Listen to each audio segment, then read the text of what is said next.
내가 내게 진술한 모든 복과 저주가 내게 임함으로 내가 내 하나님 여호와로부터 쫓겨간 모든 나라 가운데서 이 일이 마음에서 기억이 나거든. 너와 내 자손이 내 하나님 여호와께로 돌아와 내가 오늘 내게 명령한 것을 온전히 따라 마음을 다하고 뜻을 다하여 여호와의 말씀을 청종하면 내 하나님 여호와께서 마음을 돌이키시고 너를 긍휼히 여기사 포로에서 돌아오게 하시되 내 하나님 여호와께서 흩으신 그 모든 백성 중에서 너를 모으시리니 내 쫓겨간 자들이 하늘가에 있을지라도 내 하나님 여호와께서 거기서 너를 모으실 것이며 거기서부터 너를 이끄실 것이라. 내 하나님 여호와께서 너를 내 조상들이 차지한 땅으로 돌아오게 하사 내가 다시 그것을 차지하게 하실 것이며 여호와께서 또 내게 선을 행하사 너를 내 조상들보다 더 번성하게 하실 것이며 내 하나님 여호와께서 내 마음과 내 자손의 마음에 할례를 베푸사 너로 마음을 다하며 뜻을 다하여 내 하나님 여호와를 사랑하게 하사 너로 생명을 얻게 하실 것이며 내 하나님 여호와께서 내 적군과 너를 미워하고 핍박하던 자에게 이 모든 저주를 내리게 하시리니 너는 돌아와 다시 여호와의 말씀을 청종하고 내가 오늘 내게 명령하는 그 모든 명령을 행할 것이라. 내가 내 하나님 여호와의 말씀을 청종하여 이 율법책에 기록된 그의 명령과 규례를 지키고 내 마음을 다하며 뜻을 다하여 여호와 내 하나님께 돌아오면 내 하나님 여호와께서 내 손으로 하는 모든 일과 내 몸의 소생과 내 가축의 새끼와 내 토지 소산을 많게 하시고 내게 복을 주시되 곧 여호와께서 내 조상들을 기뻐하신 것과 같이 너를 다시 기뻐하사 내게 복을 주시리라. 내가 오늘 내게 명령한 이 명령은 내게 어려운 것도 아니요 먼 것도 아니라 하늘에 있는 것이 아니니 내가 이르기를 누가 우리를 위하여 하늘에 올라가 그의 명령을 우리에게로 가지고 와서 우리에게 들려 행하게 하랴 할 것이 아니요 이것이 바다 밖에 있는 것이 아니니 내가 이르기를 누가 우리를 위하여 바다를 건너가서 그의 명령을 우리에게로 가지고 와서 우리에게 들려 행하게 하랴 할 것도 아니라 오직 그 말씀이 내게 매우 가까워서 내 입에 있으며 내 마음에 있은즉 내가 이를 행할 수 있느니라. 보라, 내가 오늘 생명과 복과 사망과 화를 내 앞에 두었나니 곧 내가 오늘 내게 명령하여 내 하나님 여호와를 사랑하고 그 모든 길로 행하며 그의 명령과 규례와 법도를 지키게 하는 것이라. 그리하면 내가 생존하며 번성할 것이요 또 내 하나님 여호와께서 내가 가서 차지할 땅에서 내게 복을 주실 것임이니라. 그러나 내가 만일 마음을 돌이켜 듣지 아니하고 유혹을 받아 다른 신들에게 절하고 그를 섬기면 내가 오늘 너희에게 선언하노니 너희가 반드시 망할 것이라. 너희가 요단을 건너가서 차지할 땅에서 너희의 날이 길지 못할 것이니라. 내가 오늘 하늘과 땅을 불러 너희에게 증거를 삼노라. 내가 생명과 사망과 복과 저주를 내 앞에 두었은즉 너와 내 자손이 살기 위하여 생명을 택하고 내 하나님 여호와를 사랑하고 그의 말씀을 청종하며 또 그를 의지하라. 그는 내 생명이시요 내 장수이시니 여호와께서 내 조상 아브라함과 이삭과 야곱에게 주리라고 맹세하신 땅에 내가 거주하리라.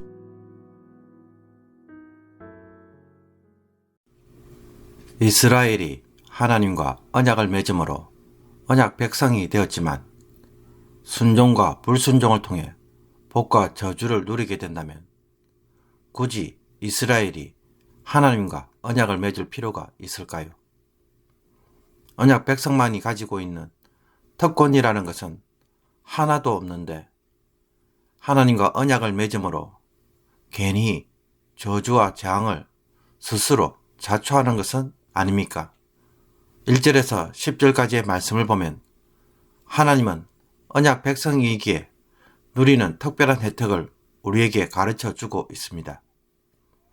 그것은 이스라엘 백성들이 불순종함으로 저주를 받아서 약속의 땅에서 쫓겨나더라도 회복할 기회를 주신다는 것입니다. 내가 내게 진술한 모든 복과 저주가 내게 임함으로 내가 내 하나님 여호와로부터 쫓겨간 모든 나라 가운데서 이 일이 마음에서 기억이 나거든. 그래서 이방인의 땅에서 이스라엘 백성들이 뒤늦게라도 너와 내 자손이 내 하나님 여호와께로 돌아와 내가 오늘 내게 명령한 것을 온전히 따라 마음을 다하고 뜻을 다하여 여호와의 말씀을 청종하면 하나님은 어떻게 해 주십니까?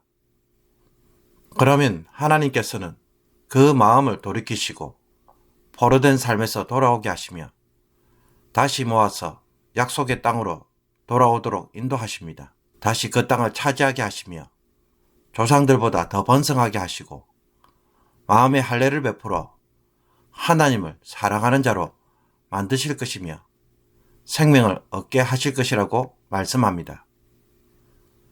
또 이스라엘을 대적하는 적군과 미워하고 핍박하는 자들에게는 저주를 내리시며 손으로 수고한 모든 일과 자녀와 가축, 토지의 소산을 많게 하시는 복을 주시겠다고 약속합니다. 하나님은 훗날 이스라엘이 하나님과의 언약을 깨트림으로 저주를 받아서 포로로 잡혀갈 것을 이미 알고 계셨습니다.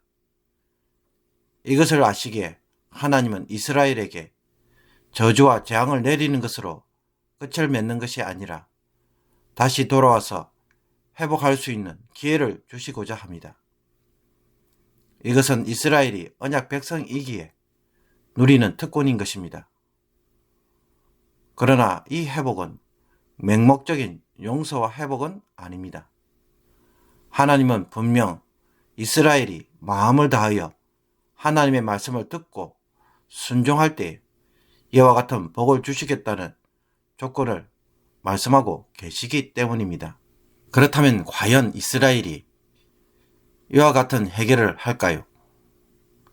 실제로 이스라엘 자신은 이미 불순종한 백성들이며 그동안 수없는 회개의 기회를 주었어도 전혀 돌이키지 않으므로 이와 같은 저주와 재앙이 임하였습니다. 이런 이스라엘이 하나님께로 돌아와서 순종한다는 것이 과연 가능할까요? 사람의 힘으로는 안 되는 일입니다. 그러므로 이스라엘을 향한 하나님의 회복의 약속은 실상 하나님이 그들로 하여금 회개하게 하여서 하나님께로 돌아가 하나님의 말씀을 듣고 순종하는 새로운 백성으로 재창조하실 때에 비로소 가능한 일입니다. 하나님은 이 일을 예수 그리스도를 통하여 이루셨습니다. 예수님을 통해 온전한 순종을 성취하시고 예수님을 통해 예수님을 믿는 자들에게 성령으로 역사하심으로 예수님처럼 살아가도록 새롭게 만드시는 일을 하신 것입니다. 이스라엘의 참된 회복은 바로 예수 그리스도를 통해서만 가능한 일인 것입니다. 예수님을 구원자로 믿고 따르는 자들에게 주님은 그와 같은 회복의 은혜를 주시는 것입니다. 그러므로 회복의 소망은 예수 그리스도 안에서만 가능한 것이며 하나님의 능력으로 그와 같은 일을 하시겠다고 이스라엘에게 약속하시는 것입니다. 모세는 11절에서 14절까지의 말씀을 통해 무엇을 또 말하고 있습니까? 여호와의 계명을 지키는 일은 그리 어렵지 않는 일이라고 말합니다. 내가 오늘 내게 명령한 이 명령은 내게 어려운 것도 아니요 먼 것도 아니라 말씀이 너무 심오해서 하늘이나 바다 밖에 있는 것처럼 멀리 있는 것도 아니고 감당할 수 없을 만큼 무리하게 요구하시는 것도 아니라는 것입니다. 오히려 오직 그 말씀이 내게 매우 가까워서 내 입에 있으며 내 마음에 있은즉 내가 이를 행할 수 있느니라 라고 말씀합니다. 마음으로 순종하겠다면 얼마든지 순종할 수 있고 순종하지 않겠다고 한다면 언제든지 불순종할 수 있는 상황이 이스라엘 백성들 앞에 서 있다라는 것입니다. 그러므로 어느 길을 걸어가야 할지 선택만 하면 되는 것이고 그 선택에 따라 생명과 사망, 복과 저주가 결정되는 것입니다. 여기에 대하여 하나님은 하늘과 땅을 정인으로 세우십니다. 그래서 이스라엘이 생명을 선택하고 여호와를 사랑하며 말씀에 청종하고 하나님을 의지한다면 복을 주시며 약속의 땅에서 영원히 살 수 있다고 약속합니다. 하나님은 죽음이 아닌 생명을 선택함으로 생명의 땅에서 하나님이 주신 생명으로 풍성한 삶을 살기를 그 어느 누구보다도 간절히 기대하고 계시는 것입니다. 사랑하는 성도 여러분, 하나님이 주시는 생명은 하나님의 것으로서 하나님을 바라보고 살아갈 때 온전할 수 있습니다. 예수님이 주시는 생명은 예수님을 바라보고 살아갈 때에 그 생명의 목적이 성취되어집니다. 물고기에게 준 생명은 물이라는 상황에서 적응하며 살아갈 때에 온전해지는 것처럼 이스라엘 백성도 애굽에서 하나님 주시는 생명으로 다시 살게 되었기에 생명의 땅에서 하나님의 생명, 즉 하나님을 중심으로 하는 삶을 살아가는 것만이 바른 삶이고 온전한 삶인 것입니다. 그러므로 오늘 하루를 살아간다는 것은 무엇을 의미합니까? 내가 하고 싶은 대로 살아가는 것이 아니라 주님을 바라보고 순종하는 삶에서 예수님의 생명이 온전히 드러나고 성취되는 것입니다. 그 생명이 드러나는 삶이 하나님의 복을 누리는 삶 그 자체인 것입니다. 이 세상의 삶은 죽음으로 나아가는 삶입니다. 자기 고집대로 살기 때문입니다. 그러므로 내가 생각하는 것이 기준이 되고 판단의 근거가 되지 않도록 오늘 주님에게 순간순간 질문하면서 다시 생각해보는 습관을 가지기를 원합니다. 주님이 원하시는 것이 무엇인지를 묻고 주님의 관점에서 다시 판단하는 것이 우리의 삶의 기본 습관이 되어야 하는 것입니다. 오늘 말씀을 묵상하면서 이 습관을 가질 수 있도록 의지적으로 행동하며 성령의 도우심을 구하고 성령이 하시고자 하는 이 일을 내 안에 바로 세우는 복된 하루가 되기를 주님의 이름으로 축복합니다. 기도드리겠습니다. 주님, 예수님의 생명을 선택함으로 예수님의 삶이 내 안에서 다시 한번 드러나게 하시며 이 삶이 가져오는 복을 제대로 누리는 하루가 되게 하옵소서. 내 고집대로 살다가 망하고 내 기분대로 말하다가 복을 잃어버리는 자가 되지 않게 하옵소서. 주님이 원하시는 것이 무엇인지 다시 생각해보며 질문하는 습관을 가지게 하옵소서. 이 습관을 통해 오늘도 주님과 동행하며 주님의 생명이 풍성하게 드러나는 하루가 되게 하옵소서. 예수님의 생명으로 승리하는 복된 날이 되게 하시며 내 주변 환경을 이제는 바꿔가는 자가 되게 하옵소서. 예수 그리스도의 이름으로 기도하옵나이다. 아멘.